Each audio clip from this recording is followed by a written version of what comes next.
તો કેમ છો મિત્રો? આજે આપણે ડ્રાઇવિંગ લાયસન્સ વિશે વાત કરીશું.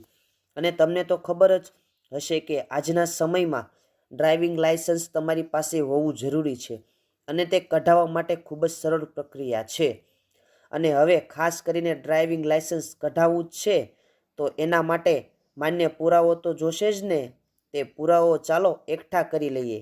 જરૂરી પુરાવો: ચૂંટણી કાર્ડ, આધાર કાર્ડ, જન્મનો દાખલો અથવા એલસી, ઘરનું છેલ્લું ભરેલું લાઇટ બિલ અથવા વેરા બિલ, ભાડે રહેતા હોય તો ભાડા કરાર અને તમારા 2 ફોટા.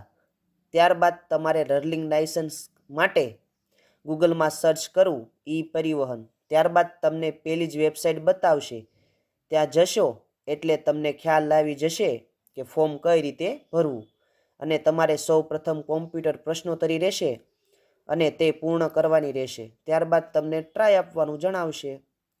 આટલું કરશો એટલે તમારું ડ્રાઇવિંગ લાયસન્સની પ્રક્રિયા પૂર્ણ થશે અને તમે આ બંનેમાં પાસ થઈ જશો એટલે તરત જ 15 થી 20 દિવસમાં તમારા સરનામે તમારું ડ્રાઇવિંગ લાયસન્સ મળી જશે.